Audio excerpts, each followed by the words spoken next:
In today's episode of Our Poor Decisions, we're focused on arguably two of the most collectible Spanish wines that you can find. And they're both from Ribera del Duero. But that's also pretty much where the similarities end. On one hand, we'll be trying two wines from world-renowned Bodegas Vega Sicilia, which is part of the massive Spanish wine empire owned by the Alvarez family. On the other hand, we'll be trying Pingus, a wine made in tiny quantities by a Danish-born winemaker. Join us also for our conversation with Peter Sisseck towards the end of the episode to learn more about how he got started and how his success with Pingus came about. For any viewers out there, any particular bottles that you feel that you can say, yeah, this is my stamp. Collecting wine is the ultimate boomer occupation, no? Hi, wine lovers. Welcome to another episode of Our Poor Decisions. And today's episode is kind of like a David versus Goliath type situation. Yeah, I would think of it more like Spanish first growth versus Garagiste. Okay, you lost me at the end there. Well, so in Bordeaux in the 90s, there was this movement towards smaller wines or garage wines, if you want. And Peter Sisseck was part of that. And he took some of the principles with him to Ribera del Duero and created Pingus from just two tiny plots of land planted with ancient Tempranillo vines. And Vega-Sicilia is kind of the established first growth of Spain? Yeah, you can argue Vega-Sicilia is the best known Spanish winery in the world. And they make their Único according to principles they've developed over decades, if not a century. Well, I know a lot of our subscribers were super pumped when they saw you open the Pingus in the unboxing video, so I have a good feeling about this one, and I think it's going to be a great video. I think this is going to be a lot of fun. Ribera del Duero is one of Spain's two most famous wine-producing regions, the other being Rioja, of course. Located in the north of Spain, Ribera del Duero traces its wine-growing history back to Roman times, when the Romans planted vines along the river. The name Ribera del Duero translates into riverbanks of the Duero River, and the vineyards are located on the north and south of the river at altitudes of 2,000 to 3,000 feet. The Duero River is called Douro in Portugal, as you may remember from our video on port, and is the largest river by discharge on the Iberian Peninsula. Ribera del Duero received its Denominación de Origen DO status in 1982, and at the time there were only 9 wineries in the region, and the dominant producer was the world-famous Bodegas Vega Sicilia. However, the DO status in 1982 really changed things, and today, 40-some years later, the region counts almost 300 wine producers. Tempranillo is king in this part of the world, as almost 95% of all vineyards are planted with Tempranillo, which is known as Tinto Fino or Tinta del País. To be recognized as Ribera del Duero DO wine, 75% of the wine must be made up for Tempranillo. Cabernet, Merlot, and Malbec can be up to 25%. Outside of Vega Sicilia, however, the reality is that most wines from Ribera del Duero is 100% Tempranillo. Welcome, Stacey. Mucho gusto. I feel like it's been a while since you had a crazy hair color. I feel like it was time. It looks good. Thank you. So we are into new territory here, Stacey.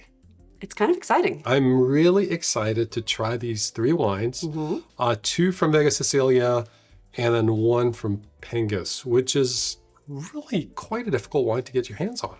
I'm stoked that you've done this. This is not a wine that I get offered at all. They make a couple of different wines, and so sometimes their like entry tier gets offered at the restaurant level, but nobody calls me and is like, hey, you want to buy some Pingus?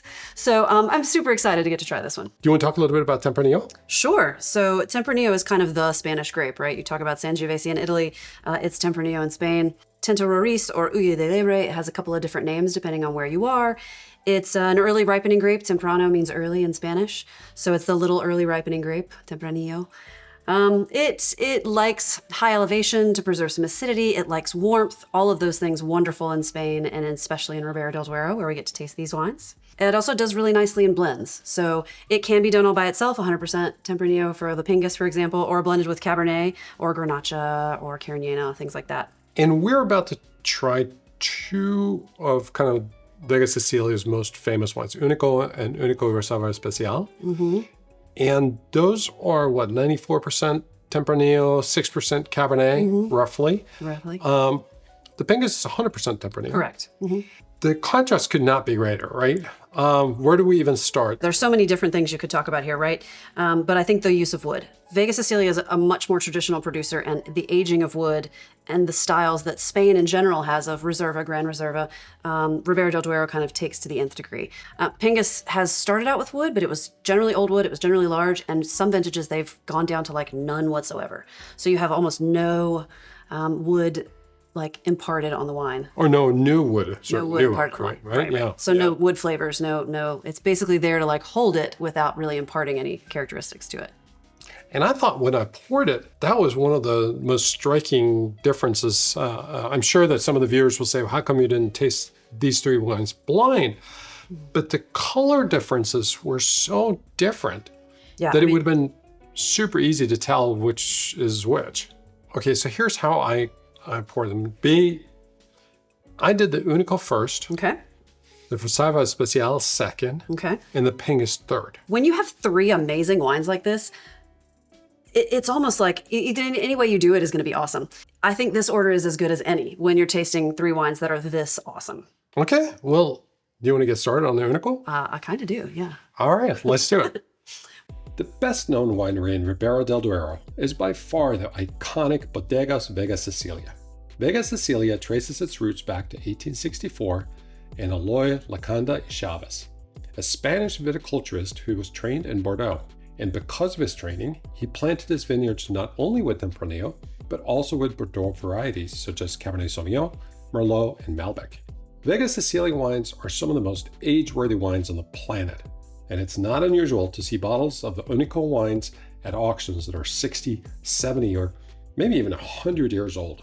In its history, Vega Sicilia has gone through a number of changes to its ownership structure, but is today owned by the Alvarez family, one of Spain's wealthiest and influential families, who bought the winery in 1982. The Alvarez invested in and revitalized the winery, and Vega Sicilia is today part of a global wine powerhouse. Vega Sicilia produces three wines: Único, their flagship wine, Único Reserva Especial, which is a blend of three Único vintages, and Bueno, arguably a second label made in a more modern style with its own identity. It smells really good, I think, Yeah? in my opinion. What do you smell? I don't know. Really good is a good answer, sure. So this could have fooled me for a Bordeaux. Okay. It has some of those mature fruit smells. There's a little bit of oak on the nose, for sure. Maybe less than I thought. Considering the age that we know is on these wines, yeah, for sure. A little bit of earth and a little bit of mushrooms. I think all those are great calls. The oak that's there is really like kind of soft and mellow and gentle. It is not overwhelmingly aromatic. It seems pretty subtle to me. And when Jeff and I opened this wine in the wine cellar about 3 hours ago, this gave away almost nothing on the nose. Yeah. I don't get a whole bunch on this. And it's really now changing. And It's coming out of its shell. I think for viewers who want to try an Único, I think everything that I've read and everything I've learned is that these need a little bit of time to open up. You want to give it a try, B? Yeah. Have we talked about it for too long now? I was waiting for you guys to say something about trying it. Cheers. I gotta make sure my sleeve doesn't go in there. You're doing a great job. What do you think? I think it's good. I think it's really good. I think it's really good. There's so much texture. When you say texture, what do you mean by texture? What does it feel like in your mouth? You know? Yeah. This is very much like inside of a leather belt or piece of wood, or like there's a little bit of a like powdery grippiness to it. Like I feel this wine. Like I taste that this is older than I thought it was on the smell. You know, that's interesting that you said that, because I feel like this is really tight and it tastes young to me. I just think it's really, really pretty tannicky still. And I do feel like I'm chewing on a piece of wood here. Yes, very much. I mean, I think the oak really is pretty present in this wine. It's intense. I don't know. I mean, for as big of a name that it has and for what it is, like, I'm not. You're not there, are you? I'm not completely sold. Okay. What do you think? Where's it compare? Where's the rank? It's not like, oh my God, this is the best wine I've ever tasted, but Right. I thought it was good. I'm excited to see where these two stand in comparison to the first one. Okay. It'll be interesting to come back to it after we've tasted, the blend, and then what Pingus is doing almost in like reaction to this. Well, let's go to the Reserva Especial, which is very different wine. Mm-hmm. So this is a case where they take Unicos from different vintages and they store it in vats, and then they blend it at a later time, Right.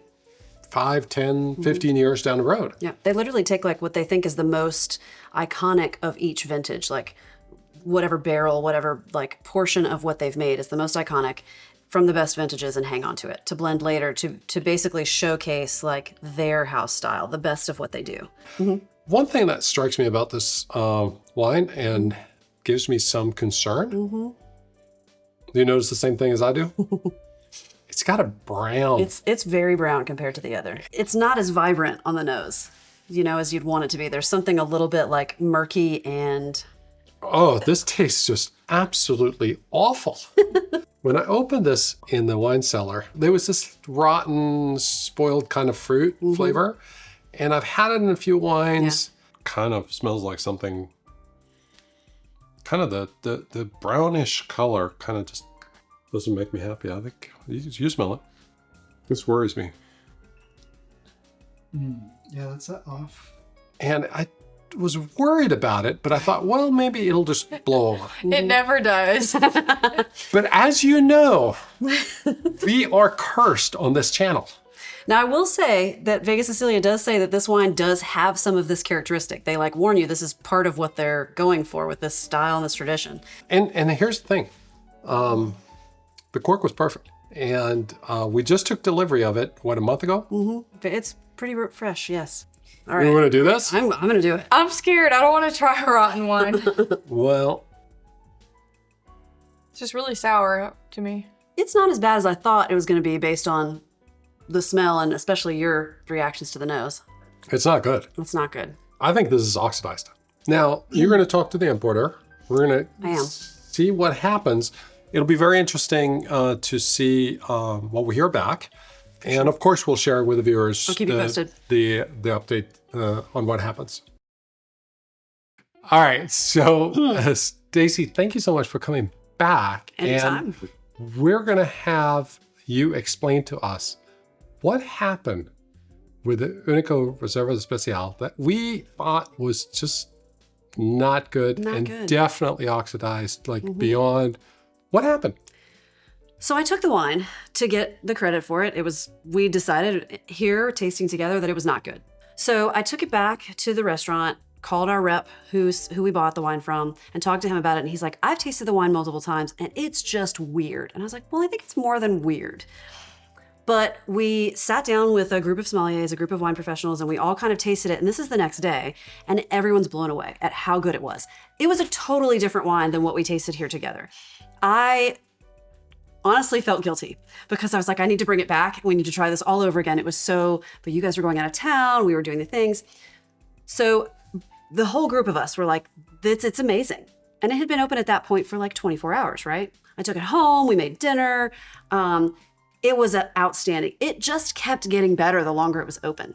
Because we were convinced this was just a bad bottle, Yes, for sure. but there was more to the story. And so thank you so much for coming back and sharing that with us and sharing with the viewers. Yeah, gotta give credit where credit's due. I appreciated getting to try it multiple times and following the path of this wine. I so wish that I could have been part of that journey. But you know what? Same. We have 5 more bottles in the cellar, and So now I you know. can be part of that journey next time. So now I know. If Vega-Sicilia is the first growth of Spain, well, then Dominio de Pingus is like the garage wine. In fact, Peter Sisseck got much of his wine training and has a strong connection to the Garagiste movement in the 80s and 90s in Bordeaux. In 1990, Peter took the post as technical director at Hacienda Monasterio, which at the time was a brand new winery founded by Carlos de Cremades, a Spanish businessman who believed in Ribera del Duero's potential to produce world-class wines. During these early years, Peter discovered 2 small plots of land totaling 4.2 hectares, or about 10 acres, with old gnarly Tempranillo vines planted in 1929. And so in between jobs, if you can say, I had an opportunity to go to Spain to a recently planted vineyard that needed a bit of love. So I went down, and in the event I created a place called Hacienda Monasterio. And then in 95, I decided there were so many old vines in Ribera, and I thought it was interesting to try, because Hacienda Monasterio was young vines. No, it was a young plantation. But there were so many old vines around, so I was eager to try to do something with that.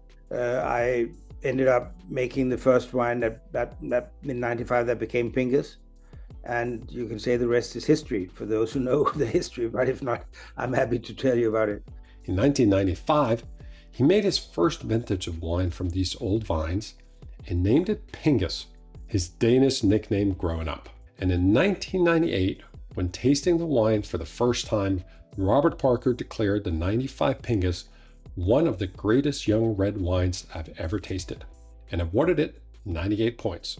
Because Pingus is made only from these two tiny vineyards with low-yielding old vines, Pingus produces around 400 to 500 cases per year. And it didn't help when a third of the 1995 bottles, the ones headed to the US market, were lost in a shipwreck by the Azores.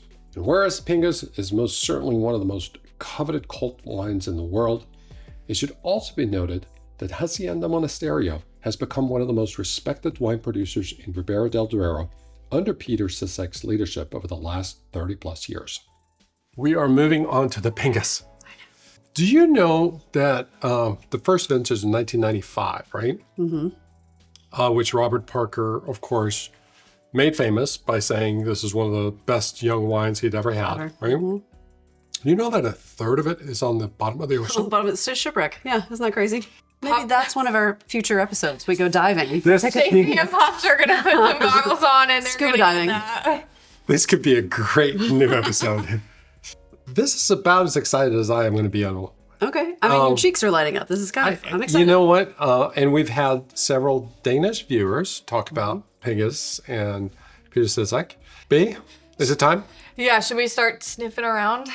Let's sniff around. And this is 100% Tempranillo. 100% And Tempranillo. when I researched this wine, the one thing that came to my mind, the old men, the old Cabernet vines from 1945 and the old J.J. Cohn estate. Right.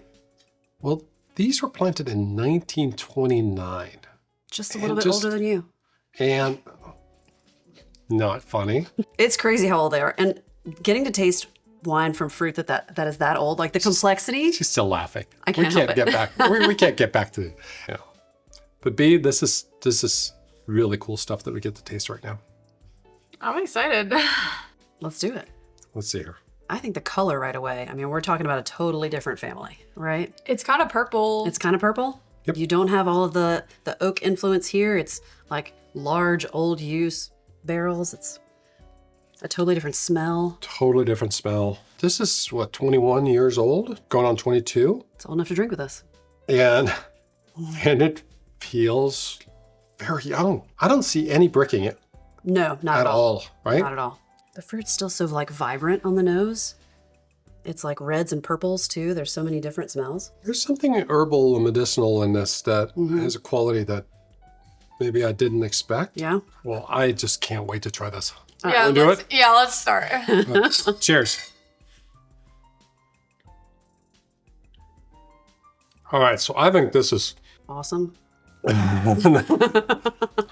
you know, I think that pretty much sums it up. And the shoe fits. There is a texture and a depth and a thickness to this wine that's really quite different than the Único.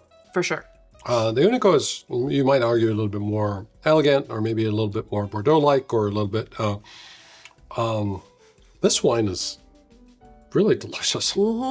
It's delightful. And I do think that menthol is there. Yeah. That eucalyptus-y kind of thing on the nose that I was getting is much more of like a rounder, warm menthol on the palate. I do think the tannins are quite present. There's For sure. good acidity, good tannins here. They can still mellow out. This I could see be better 5 to 10 years from now. Absolutely. Um, They're much more like integrated here than they are on this wine. Like the tannins are kind of abrasive on this first one. It's a lot more about the texture here. And here it's a part of the story instead of being like what hits you up front. I gotta tell you, these two are not in the same league as far as I'm concerned. Yeah, the Único it's really hard to follow up. Do you think that there are viewers who will say, you know what, this isn't really what a Tempranillo is gonna taste like. It should be more like this and this and that, more traditional. Or do you think that this is like, this is just really well made? So sure, you can have that argument on either side, right? And I think that there are lots of regions that are going through this, that are having arguments about Sangiovese, that are having arguments about Nebbiolo, and the old style of making it and a newer style of making it. The style that has a lot of oak on it versus the style that doesn't. 100% of a varietal versus a blend. You know, I think it's not necessarily fair to discredit one in comparison with the other. They're totally different styles, they're made in different ways, and they're clearly meant to evoke a different emotion for each one. So which one you like better, which one is a better wine, there are millions of wines out there. That's a personal taste, right? Even though we all kind of are on the same page for this one, there are people out here who love this one more, and there are good reasons to love this wine. And this really was the point of our setting up these two wines, right? The For sure. big Vega-Sicilia company, Único Reserva Especial, wines that are known around the globe and Yes. consumed in, you know, tens of thousands of cases. And then this little Garagiste. We should have had 20,000 cases of this. Yeah, that'd be all right. Peter, are you watching?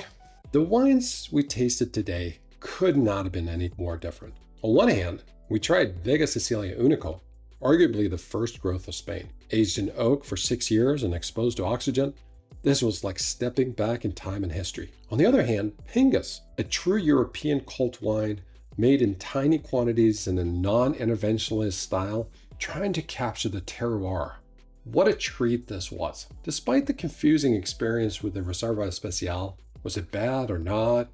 Our conclusion was nonetheless the same. Pingus easily won the comparison as it showed a depth and focus that was mesmerizing. This Tempranillo will easily last another 20 years. The Único seemed somewhat woody and unready despite all the aging in barrel. I'll leave the remaining bottles in the cellar for another 5 years for sure. It should be noted that we had already completed our tasting by the time we had the opportunity to speak to Peter Sisseck, and none of our conclusions were influenced by our conversations with him.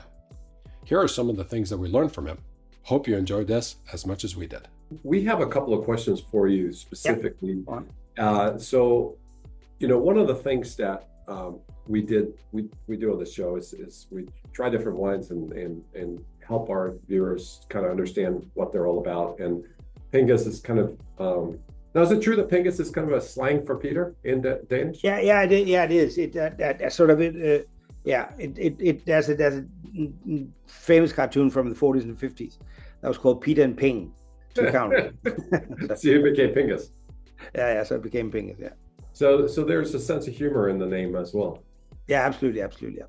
So you have referred to the Garagiste movement and bringing that with you to Spain. And one of the things that we want to understand, other than the fact that you found vines that were planted in, what I believe, 1926.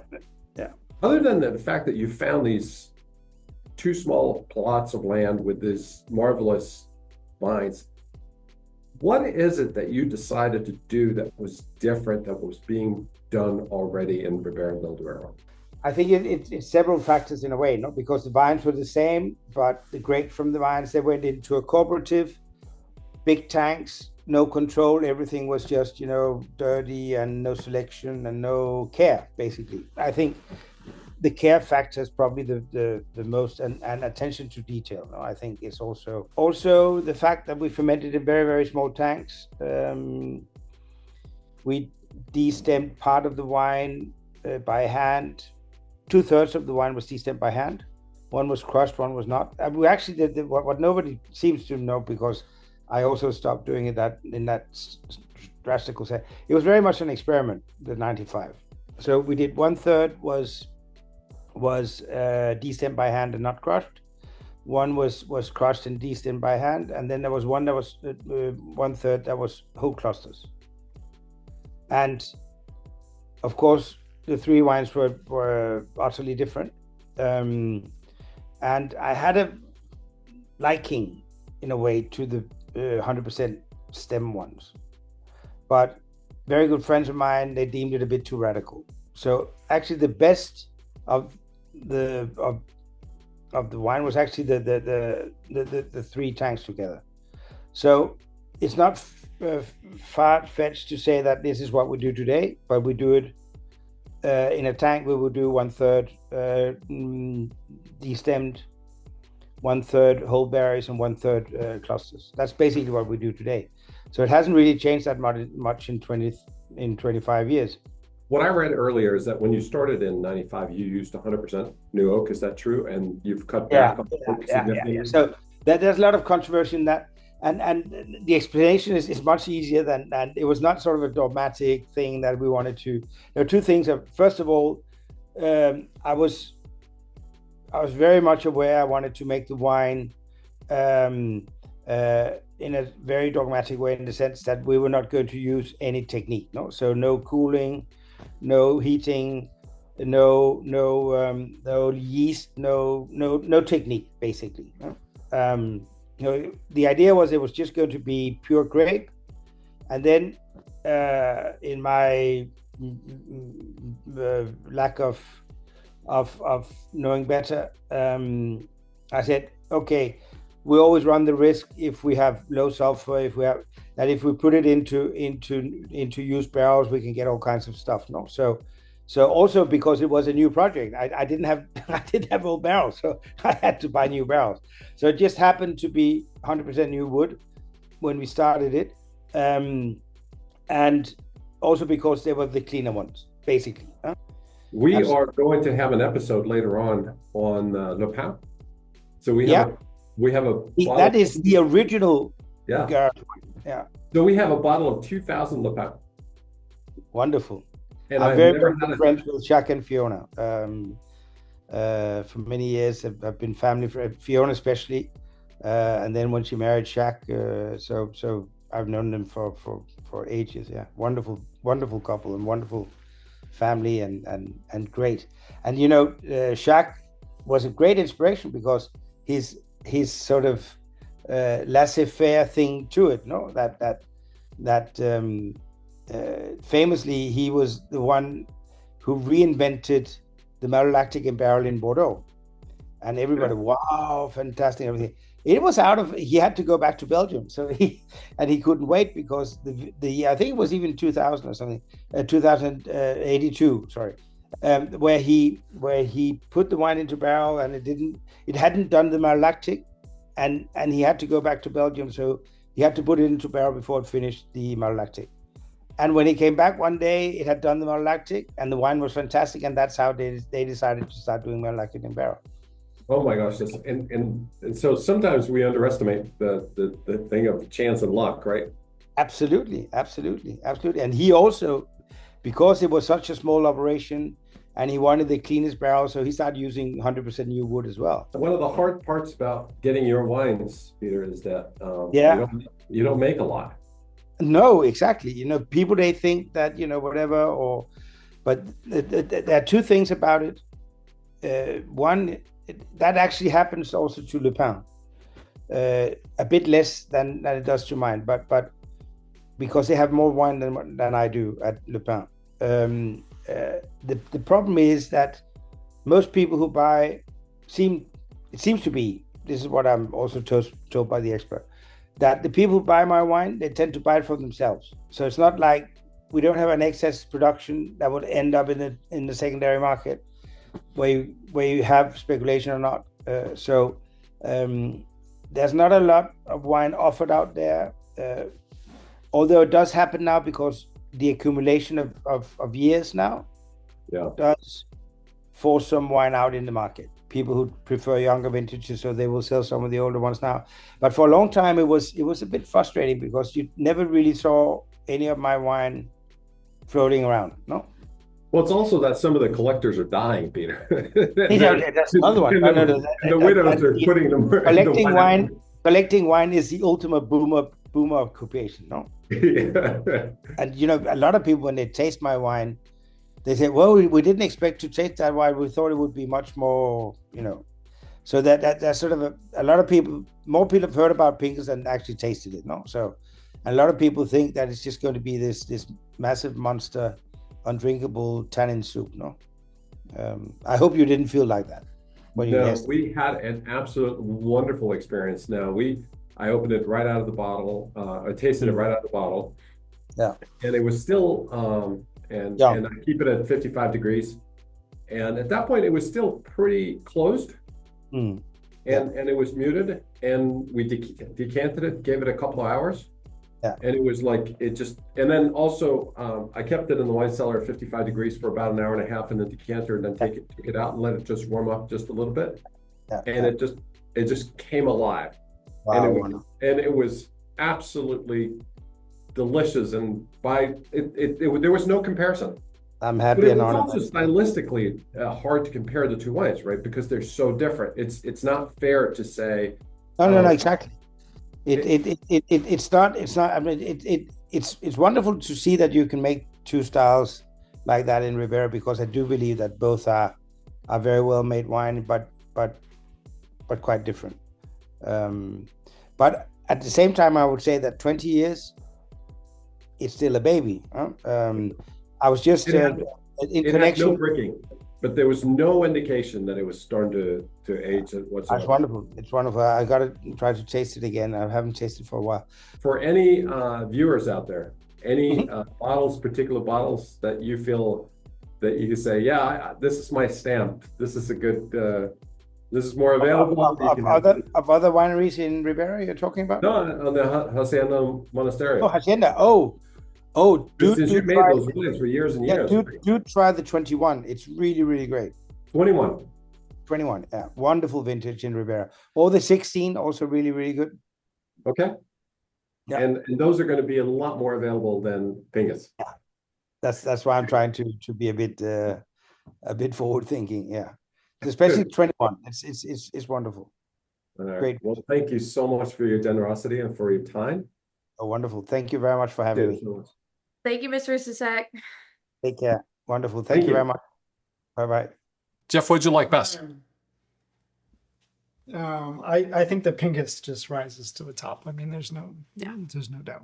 It's just that good. And this was exceptionally fun. It was hard to compare the two. Mm-hmm. So maybe that was unfair, but this is Cheers. Great wine. It is Cheers. great wine. Cheers. Cheers. Thank you for watching. You stole my line.